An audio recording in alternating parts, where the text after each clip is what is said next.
हमारे देश के पूर्व chief justice of India Ranjan Gogoi, जो राज्यसभा के सदस्य थे, इनका कार्यकाल भी पूरा हो गया है और ये रिटायर भी होने वाले हैं। इनको कभी भी राज्यसभा में सवाल पूछते नहीं देखा गया, न जनता के लिए, न अपने लिए, न अपने क्षेत्र के लिए। अगर किसी भक्त ने या किसी देशभक्त ने देखा हो इनको सवाल पूछते हुए, तो वो वीडियो कमेंट बॉक्स में जरूर डाल दे, थोड़ा हमको जानकारी हो जाए कब किस लिए गए थे वहां राज्यसभा में। क्या वहां एसी के हवा खाने, यहाँ खाना खाने के लिए गए थे या और कुछ करने के लिए गए थे? कोई इनको नहीं देखा सवाल पूछते हुए। एक आध कोई, वही जब वो शपथ उपथ लिया जाता है वही इनका भाषण है, और 6 साल में इनको कभी किसी ने नहीं देखा। इसलिए मैं कह रहा हूं कि ये देश में ऐसे लोग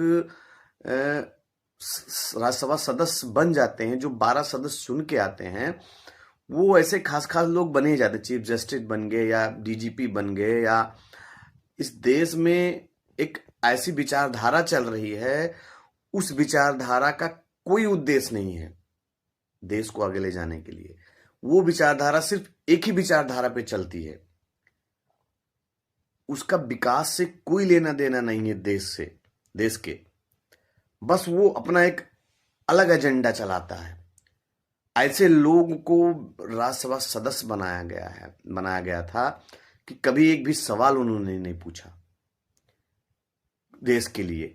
आज कोई अगर है तो आप आरटीआई हो तो आप दायर करके पूछ लीजिए, देख लीजिए क्या इन्होंने कोई अब देश के मुद्दे पर, या देश की महंगाई या बेरोजगारी या और कोई इश्यूज जो देश के हैं, कभी उस पर उन्होंने सवाल पूछा है? अगर आज कोई भी राज्यसभा सदस्य, अगर राघव चड्ढा को देख लीजिए, उसके अलावा 1-2 सांसद और हैं बिहार के हैं, उनके अलावा मनोज झा जैसे राज्यसभा सदस्य सांसद जो हैं, उन सबको देखा होगा। रामगोपाल यादव को देखे होंगे सवाल पूछते हुए। सबसे ज्यादा तो राघव चड्ढा इस समय ट्रेंडिंग में है, देश के हित के सवाल पूछ रहे हैं। क्या कभी इनको भी देखा गया है? और कितने ऐसे सांसद हैं जिनको आपने देखा है राज्यसभा में देश के हित में सवाल पूछते हुए?